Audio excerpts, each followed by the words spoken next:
In Fort Bend County, there's a building dedicated to the proposition of fair and impartial justice for all. This is its story.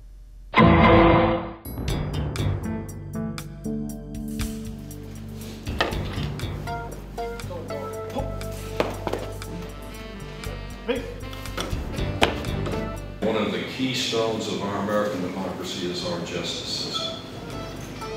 Inspire each of us to work toward a greater community. The public areas in this building, and in a few minutes I'm sure you'll have an opportunity to look around with the camera, are very nice. The hallways are wide. Here on the third floor, where I've located the district courts, there are even skylights to put some natural light into the building, which is very important. All the county court at laws are on the second floor, and on the first floor we have a couple of associate judges and a 750-seat jury assembly room. If any of you have ever served on one of our juries before, you went to the old jury assembly building, which was close to the old courthouse. Comfortably, it could seat about 300 people. Uncomfortably, we jam in about 450 people.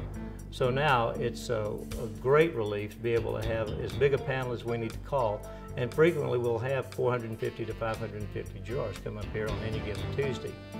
We have a parking garage next door that'll park 400 plus cars, and with all the surface parking around here at the new Justice Center, they can take care of over 1,000 cars. This is a 3-story building with a full basement underneath, and in between most of the courtrooms on the first, second, and third floor is a dedicated elevator facility strictly for inmates. On the first level, underneath the first level, we have holding cells for juveniles and for adult male and female prisoners. The bailiff can bring them to the elevator down underneath the first floor. They get on a dedicated elevator that only stops on certain places on the first, second, and third floor, and every place that it stops, it's a secure area. So when the inmates get out of the elevator, they're in another holding cell, so that they don't have to, like we had to do in the old days, ride up on the elevator with the commissioners and the jurors and the judges in the public elevators. That was never a good solution. There's been some forethought put in this building. Eventually, when the population of the county demands it, there's space to the other side of the building, opposite the parking structure, for the creation of a new administration building, up to a 3-story building. When that happens, the county clerk's office, the district clerk's office, the jury assembly room, and the district attorney's office in this building can be moved out.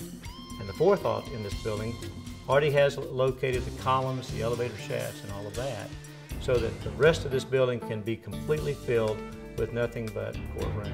So thank you to the taxpayers of Fort Bend County. Over 4 years ago, you overwhelmingly voted for the bond issues that built this structure. It's your building. I invite you to come by here. Come by the 240th District Court. I'm the local administrative district judge, and I can speak for all the judges. We welcome the public to come in and watch what we do in court. Sometimes it's not appropriate for the younger folks in your family, and you need to call ahead. But much of what we do here really touches people's lives. Their pocketbook sometimes, their freedom sometimes, and here in the district courts with the death penalty, sometimes the ultimate penalty of all. So come on by, look at the courthouse, take your time looking through it, and if you want to come into the 240th District Court, just give me a call and be happy to have you come by. For more information about the Fort Bend County Justice Center, visit the county's website at www.fortbendcountygov.com. For SWN, I'm Stacey Hawkins.